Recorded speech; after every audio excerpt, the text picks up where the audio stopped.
Why you wouldn't survive a single night in a medieval castle. The sun was setting, painting the sky with shades of orange and purple. The stone walls of the castle, thick and imposing, seemed to absorb the last rays of light, turning a dark gray. You, an innocent modern guest, had just crossed the drawbridge, and after a long journey, felt the weariness of the day. Your adventure in a medieval castle seemed to be just beginning, but the reality was far less glamorous than the movies made it out to be. The first thing you would notice was the smell, an overwhelming and persistent mixture of wood smoke, sweat, animals, mold, and yes, sewage odors. Castles, no matter how grand, did not have sanitation systems as we know them. Toilets were in fact small rooms with a hole in the floor that led to a cesspit, or more often, a moat at the base of the castle. The air inside was heavy and stale, difficult to ignore. As you were guided to your room, you would observe the uneven stone floor. There was no carpet, and any attempt to walk silently would be frustrated by the sound of your footsteps and the echo that the architecture created. The walls, also of stone, were cold to the touch, and the dampness seemed to permeate everything. There were no light switches, and the only illumination came from a few flickering torches and candles, casting dancing, spooky shadows on the walls. The smell of wax and burning animal fat was added to the mixture of aromas of the place. In your room, the bed seemed like a point of refuge. However, it was different from what you were used to. The wooden frame, often carved, was high to avoid the cold drafts that crept along the floor. The mattress was a fabric bag, usually of linen, filled with straw or feathers, which shifted with every movement. The sound of dry straw rustling each time you moved would be the first sound to lull you to sleep.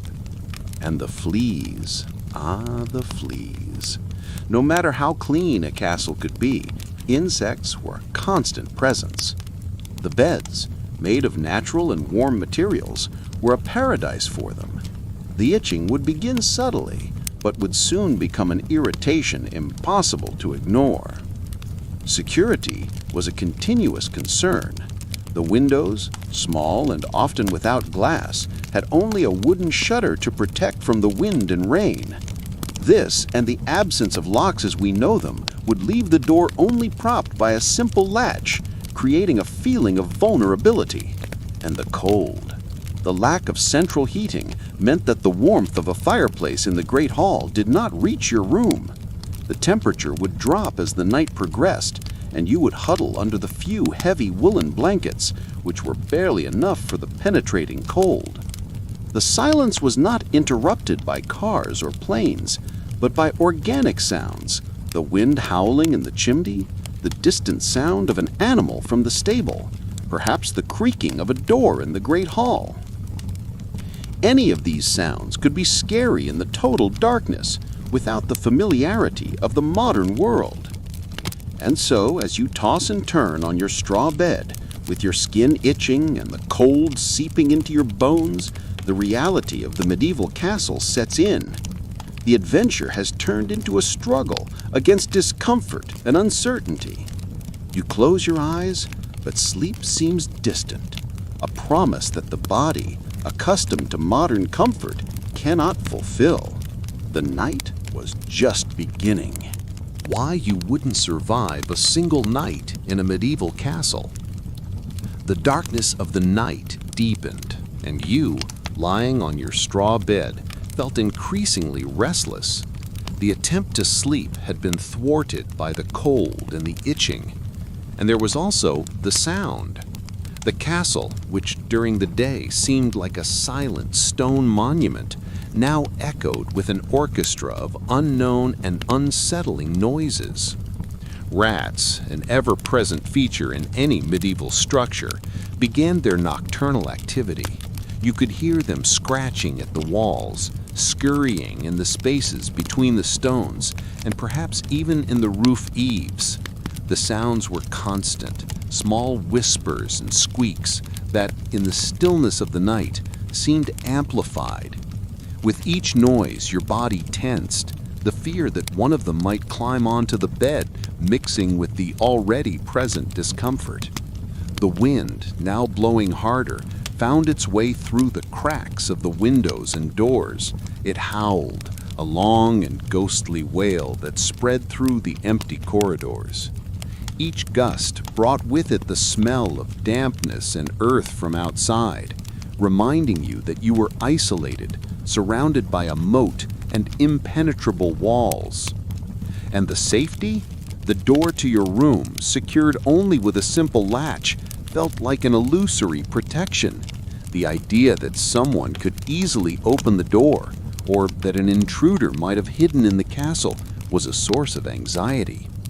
You tried to rationalize, reminding yourself that castles were fortresses designed for defense, but the lack of control over your surroundings, the total darkness, and the absence of any form of communication with the outside world were overwhelming. There was no phone to call the front desk, no light to turn on and dispel the shadows. Your bladder, which does not stop working just because you are in the Middle Ages, began to signal its needs. The thought of having to get up and venture into the darkness to use the latrine was terrifying. There were no night lights, and you would have to feel your way, relying only on your hands to guide you through the uneven stairs and corridors. The vision of ghosts or hauntings, fueled by childhood stories, mixed with the reality of the sounds and shadows, turning the simple need to use the toilet into an epic and frightening journey. And the latrine itself, with its hole in the floor, would be an unpleasant experience, with the smell and the risk of falling into the moat being a very real concern. Time seemed to pass slowly. You lie on your back, counting your heartbeats, listening to every sound in the castle. The creak of a distant floorboard, the sound of a horse in the stable, the sound of something you cannot identify. Your mind, accustomed to the tranquility of modern life, enters a state of alert. Your senses, sharpened by the perceived threat, try to identify every noise, every shadow. Your body tenses and your muscles ache. Insomnia sets in, and you realize that the night will be long and uncomfortable. The dampness and cold persisted, and with each hour the temperature seemed to drop a little more. The heavy woolen blankets were the only barrier between you and the biting cold, but they were heavy and rough, irritating your skin, already sensitive from insect bites. You turn over, trying to find a comfortable position, but the straw mattress, hard and uneven, does not cooperate. The darkness was total. There was no light from a street, a neighbor, or a full moon.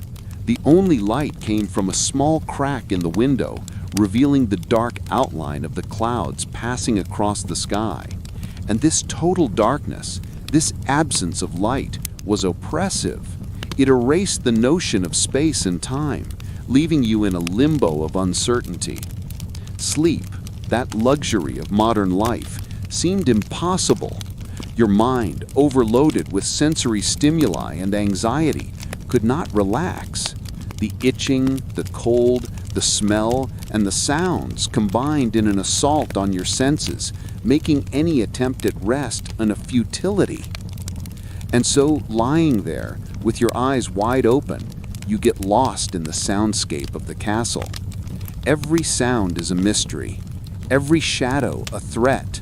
The night, far from being a period of rest, is a constant struggle against discomfort and fear.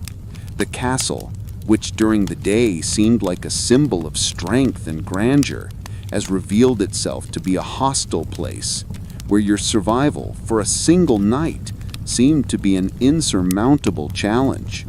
The clock, a modern concept, was absent. All you had was the deepening of the darkness and the slow, agonizing crawl of time. The sounds you had noticed earlier began to shift. The scurrying of the rats seemed to lessen, perhaps because their nocturnal foraging had moved to another part of the castle. But other sounds now took their place.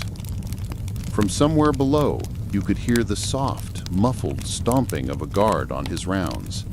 The sound was not a heavy boot on a wooden floor, but a quieter, more deliberate tread on uneven stone.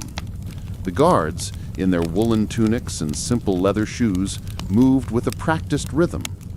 They were not there to comfort you, but to watch for threats from the outside.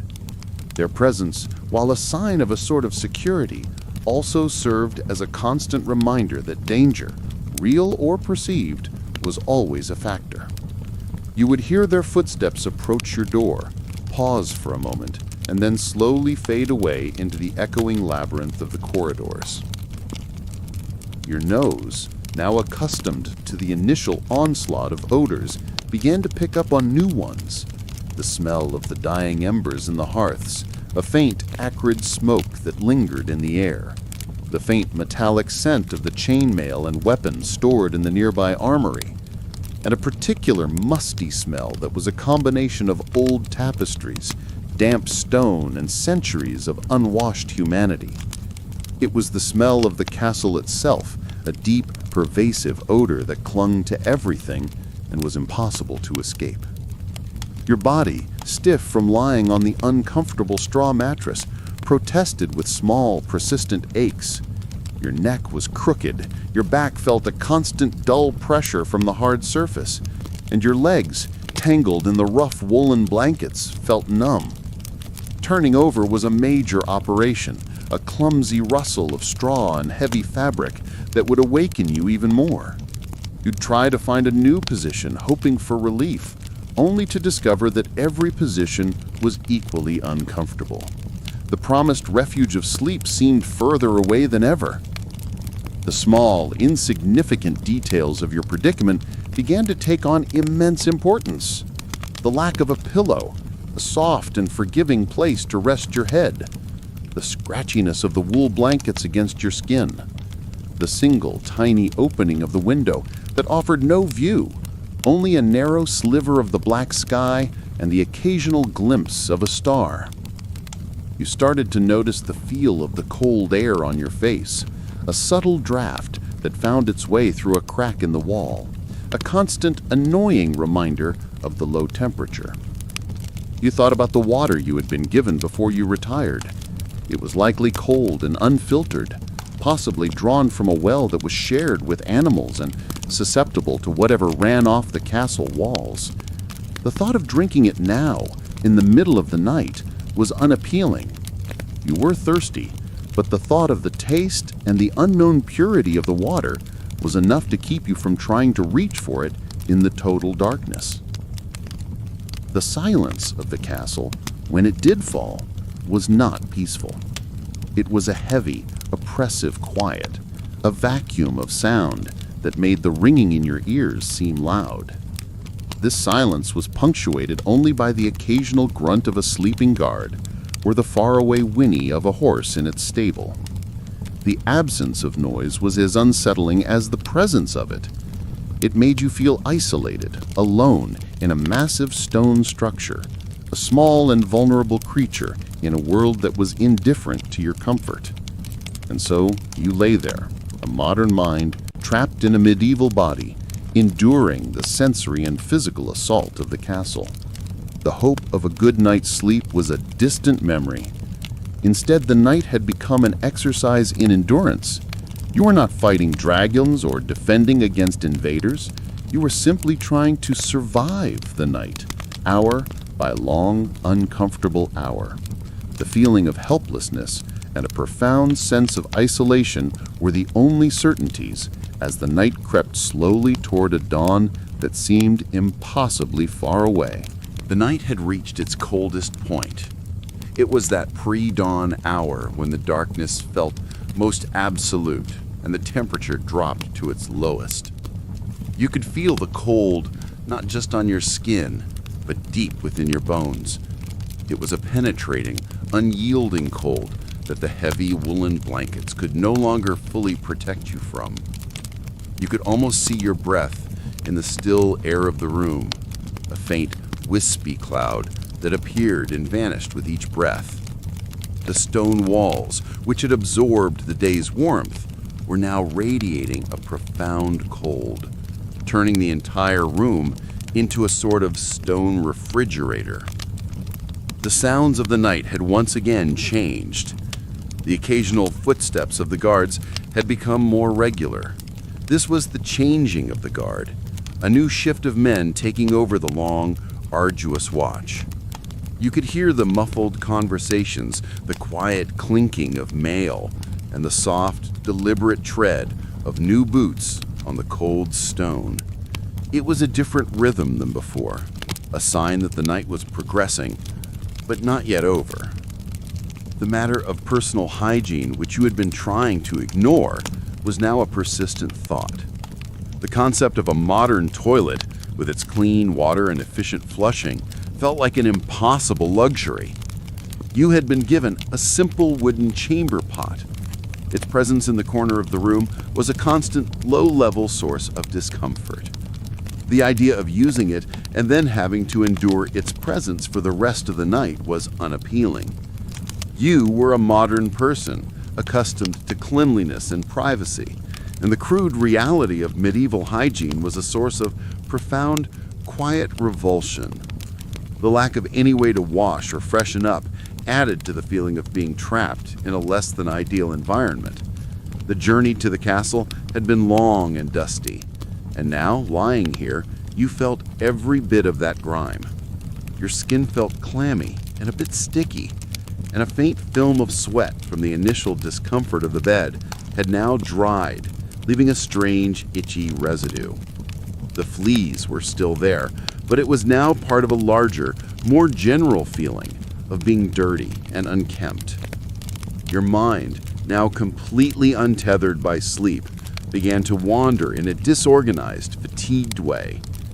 You started to focus on tiny, inconsequential details, the way a small crack in the wall looked like a map of a tiny, forgotten country, the way the rough threads of the blanket felt against your thumb, a texture that was both coarse and surprisingly intricate. You'd count the faint sounds you could hear, trying to categorize them. A drip of water from somewhere high up, the rustle of a mouse that was somehow quieter than before, a distant single clang that you couldn't identify. The sheer loneliness was an unexpected pressure. Surrounded by a massive castle and its inhabitants, you were profoundly alone.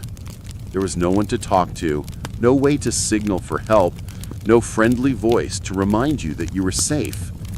The feeling was not one of being abandoned, but of being a single, insignificant point of consciousness within a vast and indifferent structure. The stone cold, the rough fabrics, the oppressive darkness, they were all reminders that this world was not built for your comfort, and that you were entirely on your own.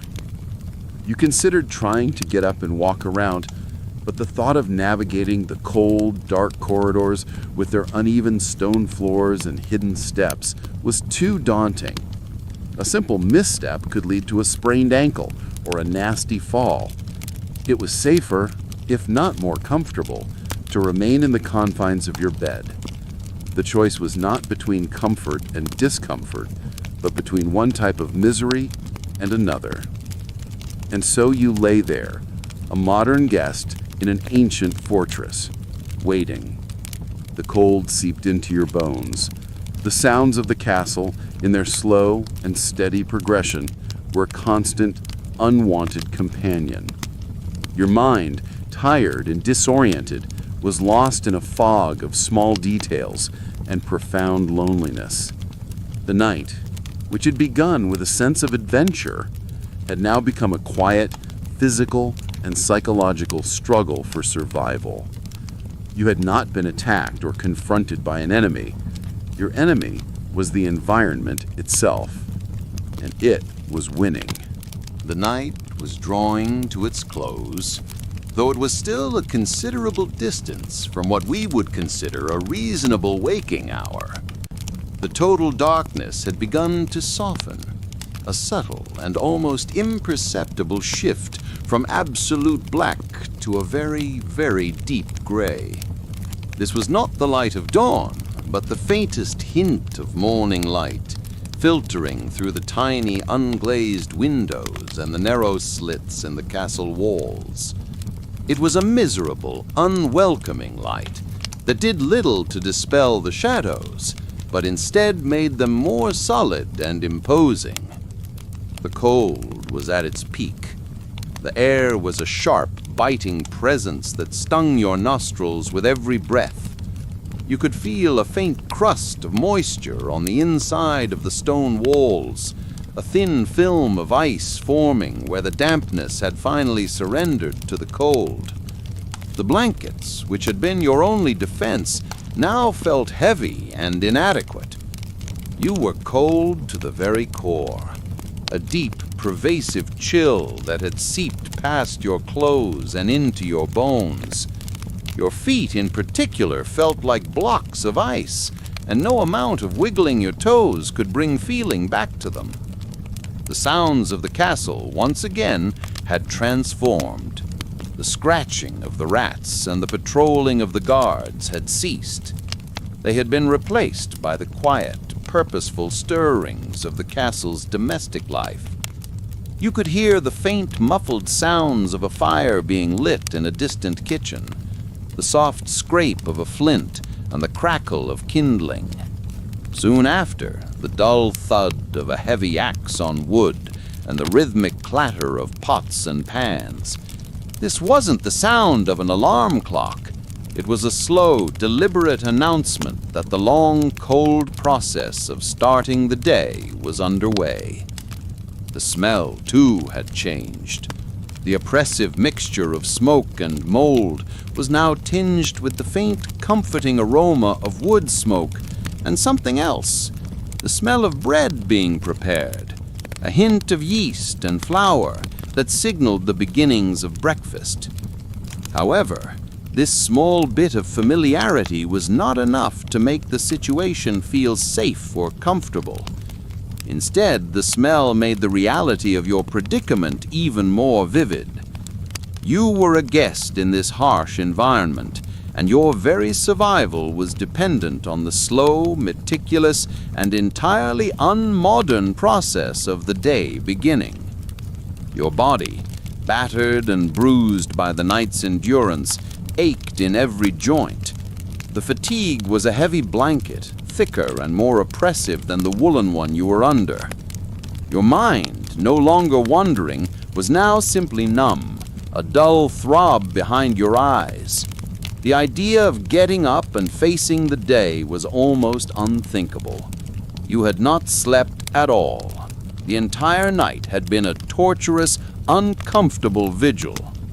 The bed, once a symbol of rest, was now a monument to your misery. The straw had shifted and compressed, leaving you with a series of hard, unyielding lumps that dug into your back and hips. The itching from the fleas had become a constant low-level irritation, a physical manifestation of your complete lack of control over your surroundings. As the light continued to grow, a pale gray peeking through the gaps in the stone, you realized that you had not survived the night in any meaningful sense of the word. You had endured it, yes, but you were broken, exhausted, and profoundly miserable. You were not a heroic knight or a cunning spy. You were simply a modern person, accustomed to comfort and cleanliness, who had been stripped of every modern convenience and left to suffer the simple, grinding reality of medieval life. The night had not killed you with a sword or an arrow, but it had defeated you. It had broken your spirit and your body, and you realized that you wouldn't have lasted another night, let alone a month or a year. The quiet, persistent, and mundane realities of the medieval castle were far more deadly than any imagined enemy.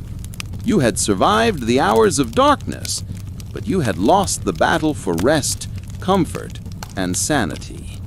The sun would rise soon, but you were already defeated. The gray light had finally conquered the darkness. It was not a grand or glorious victory, but a slow, creeping, and thoroughly miserable one. The faint glow now filtering through the window revealed the full, unsparing truth of the room. The air, which had seemed empty in the darkness, was now thick with dust motes dancing in the meager light. The stone walls, once a source of comfort, appeared stained with dampness and streaked with soot from torches past. The floor, uneven and cold, was littered with bits of straw that had escaped your mattress. Everything looked a dull, lifeless gray. Your body, however, was the most telling testament to the night's events. The moment you tried to move, every joint protested with a loud, cracking stiffness.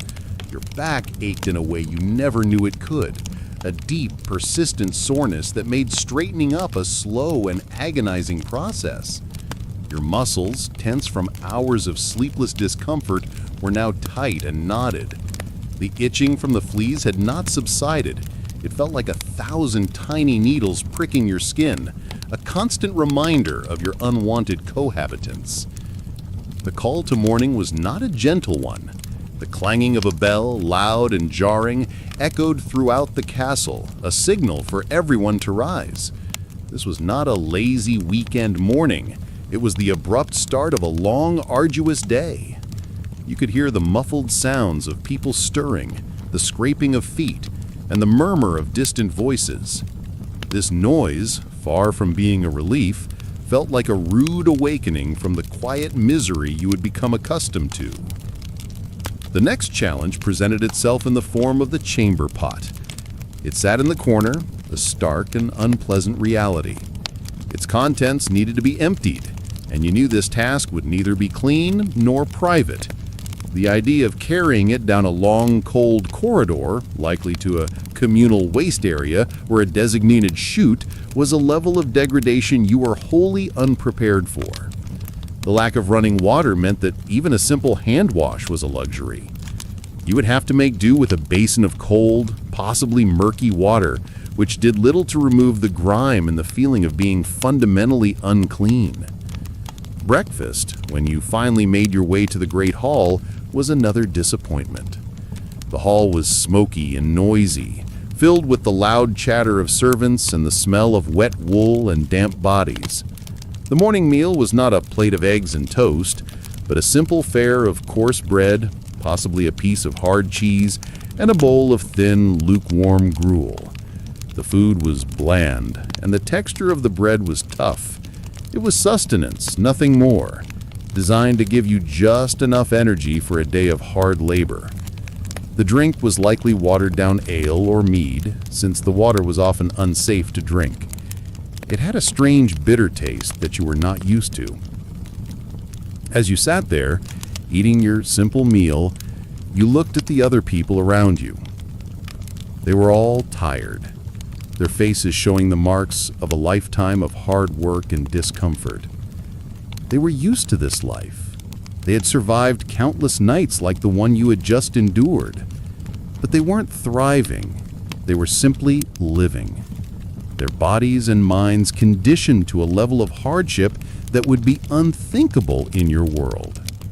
The night had not killed you with a dramatic act of violence, but it had broken you in 100 small, mundane ways. It had taught you that survival was not about strength, but about endurance. You were a modern person, accustomed to comfort, safety, and hygiene, and the medieval castle had stripped you of all of it. You had survived the hours of darkness, but you had lost the battle for rest, for comfort, and for the very concept of a good night's sleep. The sun was now fully in the sky, but you were already defeated.